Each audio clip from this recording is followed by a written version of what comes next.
അയ്യപ്പ സംഗമത്തിൽ പങ്കെടുക്കുന്നതിൽ UDF തീരുമാനം ഇന്നറിയാം. നിലപാട് പ്രഖ്യാപിക്കാൻ പ്രതിപക്ഷ നേതാവ് മാധ്യമങ്ങളെ കാണും.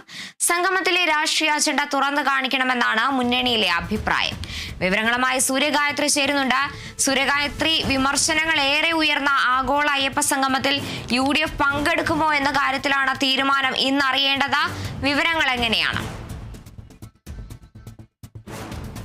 ഇന്നലെ വൈകിട്ട് 7:30 ആഗോള അയ്യപ്പ സംഗമത്തിൽ പങ്കെടുക്കണമോ വേണ്ടയോ എന്ന കാര്യത്തിൽ UDF ചർച്ച നടത്തിയത്. മുന്നണി നേതാക്കൾ ഒക്കെ അവരുടെ അഭിപ്രായങ്ങൾ മുന്നോട്ട് വെച്ചു. ഈ സംഗമത്തിൽ പങ്കെടുക്കേണ്ടതില്ല എന്നുള്ള തീരുമാനമാണ് ഭൂരിഭാഗം നേതാക്കന്മാരും അറിയിച്ചിരിക്കുന്നത്. UDF എന്തായാലും യോഗത്തിൽ സംഗമത്തിൽ പങ്കെടുക്കില്ല എന്നുള്ള വിവരമാണ് ഈ ഘട്ടത്തിൽ മനസ്സിലാക്കുന്നത്. അത് പറയാൻ വേണ്ടിയിട്ട് UDF തീരുമാനം അറിയിക്കാൻ വേണ്ടിയിട്ടാണ് പ്രതിപക്ഷ നേതാവും അതുപോലെ തന്നെ UDF കൺവീനർ അടൂർ പ്രകാശും ഇന്ന് 10:15 കന്റോൺമെന്റ് ഹൗസിൽ വെച്ച് മാധ്യമങ്ങളെ കാണുന്നത്. കഴിഞ്ഞ ദിവസം ദേവസ്വം പ്രസിഡന്റ് PS പ്രശാന്ത് തന്നെ നേരിട്ട് കന്റോൺമെന്റ് ഹൗസിൽ പ്രതിപക്ഷ നേതാവിനെ കാണാൻ എത്തിയിട്ടുണ്ടായിരുന്നു. നേരിട്ട് ക്ഷണിക്കാൻ വേണ്ടിയിട്ടാണ് ദേവസ്വം ബോർഡ് പ്രസിഡന്റ് എത്തിയിട്ടുണ്ടായിരുന്നത്. പക്ഷേ പ്രതിപക്ഷ നേതാവ് ദേവസ്വം ബോർഡ് പ്രസിഡന്റിനെ കാണാൻ കൂട്ടാക്കിയില്ല. PS കത്ത് നൽകിയിട്ട് പ്രശാന്തിന് മടങ്ങേണ്ടതായിട്ട് വന്നു എന്നുള്ളതാണ്. തുടക്കം മുതൽ തന്നെ ആഗോള അയ്യപ്പ സംഗമം ഒരു രാഷ്ട്രീയ ഇവന്റാണ് എന്നുള്ള വിമർശനം പ്രതിപക്ഷം ഉയർത്തിയിട്ടുണ്ടായിരുന്നതാണ്. രാഷ്ട്രീയ താല്പര്യങ്ങൾക്ക് വേണ്ടി സർക്കാർ നടത്തുന്ന പരിപാടിയാണ്, അതിൽ നിന്ന് വിട്ടു നിൽക്കും എന്നുള്ള കാര്യം തന്നെയാണ് പ്രതിപക്ഷ നേതാവൊക്കെ തുടക്കം മുതൽ തന്നെ അറിയിച്ചിട്ടുണ്ടായിരുന്നത്.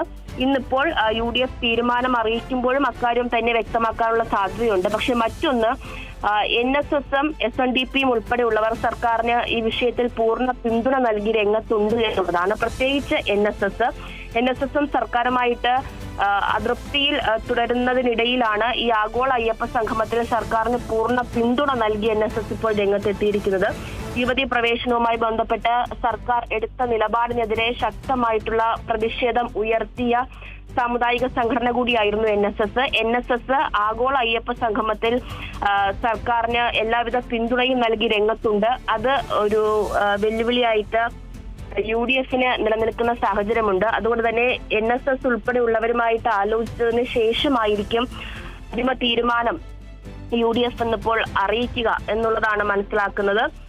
അതുകൂടാതെ തന്നെ സർക്കാർ വിശ്വാസികൾക്ക് എതിരാണ്, ഇത് രാഷ്ട്രീയ താല്പര്യത്തിന് വേണ്ടി മാത്രം നടത്തുന്ന ഒരു പരിപാടിയാണ് എന്നുള്ള കാര്യം കൂടി ഒരുപക്ഷെ UDF വിമർശനമായിട്ട് ഉയർത്തിയായിരിക്കും തങ്ങളുടെ നിലപാട് പ്രഖ്യാപിക്കുക എന്നുള്ളതാണ്. അതേസമയം മറുപക്ഷത്ത് ആഗോള അയ്യപ്പ സംഗമം വിപുലമായിട്ട് നടത്തുന്നതിന് വേണ്ടിയുള്ള നടപടികളൊക്കെ ആയിട്ട് സർക്കാർ മുന്നോട്ട് പോവുകയാണ്. ഇത് പൂർണ്ണമായിട്ടും ദേവസ്വം ബോർഡ് നടത്തുന്ന പരിപാടിയാണ് എന്ന് പറയുന്ന സർക്കാർ പരിപാടിക്ക് എല്ലാവിധ പിന്തുണയും നൽകുമെന്നുള്ള കാര്യവും പ്രഖ്യാപിച്ചു കഴിഞ്ഞിട്ടുള്ളതാണ്.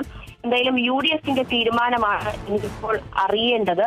അത് ഇന്ന് 10:15 പ്രതിപക്ഷ നേതാവ് VD സതീശനും UDF കൺവീനർ അടൂർ പ്രകാശും സംയുക്ത വാർത്താ സമ്മേളനത്തിൽ അറിയിക്കും. ശരി, ആഗോള അയ്യപ്പ സംഗമത്തിൽ പങ്കെടുക്കുന്നതിൽ UDF തീരുമാനം ഇന്നറിയാം. നിലപാട് പ്രഖ്യാപിക്കാൻ പ്രതിപക്ഷ നേതാവായിരിക്കും മാധ്യമങ്ങളെ കാണുക. സൂര്യഗായത്രിയാണ് വിവരങ്ങൾ നൽകിയത്.